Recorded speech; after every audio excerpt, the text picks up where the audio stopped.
السلام علیکم تمام ویورز کو اسلام زندگی چینل میں خوش آمدید۔ جی تو ویورز میں آپ کی خدمت میں پیش کروں گا حضرت سلطان العارفین کا چند پنجابی صوفیانہ کلام تشریح کے ساتھ، تو انشاءاللہ غور سے سنیے گا اور اس سے لطف ہی اٹھائیے گا۔ تو چلیں شروع کرتے ہیں۔ بسم اللہ الرحمن الرحیم۔ پڑھ پڑھ علم ملوک رجھاون، کیا ہویا اس پڑھیاں ہو، ہرگز مکھن مول نہ آوے، پھٹے دودھ دے کڑیاں ہو، آنکھ چنڈورا ہاتھ کی آیو، اس انگوری پھڑیاں ہو، ایک دل خستہ رکھیں باہو، لیں سے عبادت وریاں ہو۔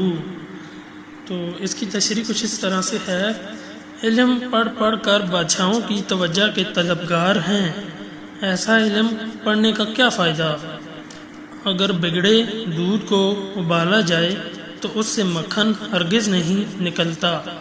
اے چنڈول، تو جو پھوٹتے ہوئے بیج پر ٹوٹ پڑا تو تجھے کیا ملا۔ اس کا مطلب یہ ہے کہ چنڈول کو ایک پرندے کی مانند کہا گیا ہے کہ جو کہ ایسی غذا کو مطلب خراب کرتا ہے جس سے اسے غذا بھی نہیں ملتی، اور وہ جو غذا پیدا ہو رہی ہوتی ہے، وہ جو فصل پھوٹ رہی ہوتی ہے، نہ وہ اگتی ہے اور نہ پرندے کو غذا ملتی ہے۔ تو اس سے یہ تشبیہ دی گئی ہے۔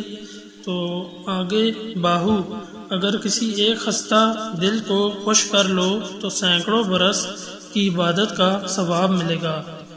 تو اس شعر کا مطلب کچھ اس طرح سے ہے کہ جو اللہ کے ولی ہوتے ہیں ان کے سامنے یہ دنیا کے علم کی کوئی حیثیت نہیں ہوتی، وہ یہی کہنا چاہ رہے ہیں کہ ایسا علم جو تم حاصل کرو اور تمہیں فخر ہو، لوگ تمہیں بادشاہ کہیں، تو اس علم کا کوئی فائدہ نہیں ہے، کیونکہ خراب دودھ کو اگر ابالا جائے تو اس سے مکھن حاصل نہیں ہوتا۔ تو لہٰذا یہ علم وہ علم نہیں ہے جو ہماری آخرت میں کام آئے گا۔ اور کہا گیا ہے کہ ایک جو پرندہ ہوتا ہے وہ فصل کو خراب کرتا ہے تو اسے بھی کچھ نہیں حاصل ہوتا۔ تو آخر میں کہا گیا کہ اگر آپ لوگ کسی کے ساتھ اچھائی کرو گے تو اس کا ثواب آپ کو آخرت تک ملتا رہے گا۔ تو اس سے اگلا جو کلام ہے، بسم اللہ الرحمن الرحیم۔ پڑھیا علم ودی مغروری، عقل بھی گیا تلوہا ہو، بھلا راہ ہدایت والا نفع نہ کیتا دوہا ہو، سر دتیاں جے سر ہاتھ آوے، سودا ہار نہ توہا ہو، بڑی بازار محبت باہو، راہ بر لے کوئی سوہا ہو۔ تو اس کی تشریح کچھ اس طرح سے ہے، ایک شخص نے علم پڑھا تو اس کے ساتھ غرور بھی بڑھا اور عقل نے بھی نیچے کی راہ لے لی، وہ راہ ہدایت بھول گیا اور علم و عقل اسے کوئی نفع نہ پہنچا سکے۔ اگر سر دینے سے دانائی کا بھید مل جائے تو یہ سودا ہاتھ سے نہیں دینا چاہیے، مطلب ہار نہیں ماننی چاہیے اگر سر دینے سے آپ کو کوئی راز مل رہا ہو۔ تو باہو، محبت کے بازار میں کسی واقف رہبر کو ساتھ لے کر داخل ہونا چاہیے۔ اس میں یہی بتایا گیا ہے کہ جب بندے کا علم بڑھتا ہے تو اس کی مغروری بھی بڑھ رہی ہوتی ہے، تو وہ ہدایت کی راہ بھی بھول جاتا ہے۔ تو سمجھایا جا رہا ہے کہ جب انسان پہ جوش اور جنون ہوتا ہے حاوی، تو وہ پھر کسی خطرے کو نہیں دیکھتا، اپنا سر دے کے بھی وہ راز کو جاننے کی کوشش کرتا ہے۔ تو سچا انسان وہی ہے جو سیدھی راہ کے لیے اپنی جان قربان کر دے اور اپنے آپ کو اللہ کے سپرد کر دے۔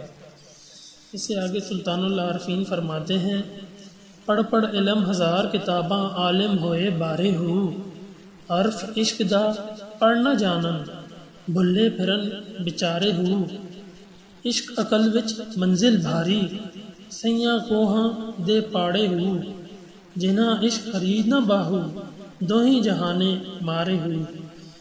سلطان العارفین کا بہت ہی خوبصورت کلام۔ اس کی تشریح کچھ اس طرح سے ہے، ہزاروں کتابیں پڑھ کر بڑے بھاری عالم ہو گئے لیکن عشق کا ایک لفظ بھی نہ پڑھا، بس بیچارے بھٹکتے پھر رہے ہیں۔ عقل سے عشق تک بہت بڑی منزل ہے، سینکڑوں کو اس کا فاصلہ ہے، سینکڑوں کوس کا فاصلہ ہے۔ باہو جنہوں نے بازار حیات میں عشق نہ خریدا دونوں جہان میں مارے گئے۔ عشق و عقل کی منزل کے درمیان سینکڑوں کوس کا فاصلہ ہے، جنہوں نے عشق نہ خریدا دونوں جہانوں میں مارے گئے۔ پڑھ پڑھ علم ہزار کتاباں عالم ہوئے بارے ہو، حرف عشق دا پڑھنا جانن بھلے پھرن بچارے ہو۔ عشق عقل وچ منزل باری سیاں کوہاں دے پاڑے ہو، جنہاں عشق خرید نہ باہو دوہی جہانے مارے ہو۔ سلطان العارفین کا کیا ہی خوبصورت کلام تھا۔ تو مجھے امید ہے کہ ویورز آپ کو یہ کلام اچھا لگا ہوگا۔ تو اگر آپ کو یہ کلام اچھا لگا ہو تو کمنٹ میں اپنی رائے لازمی دیجیے گا، تاکہ میں مزید بہتر طریقے سے آپ کو بقیہ کلام بھی اچھی طریقے سے پیش کر سکوں۔ اور میری ویڈیو کو لائک کریے گا اور سبسکرائب کر دیں۔ اگر آپ کو اس قسم کی مزید چند ویڈیوز آپ حاصل کرنا چاہتے ہیں تو بیل آئیکن کا بٹن پریس کر دیں۔ تھینک یو ویورز، اپنا خیال رکھیے گا۔ انشاءاللہ جلدی نیکسٹ ویڈیو میں آپ کے ساتھ چند اور صوفیانہ کلام پیش کروں گا۔ السلام علیکم۔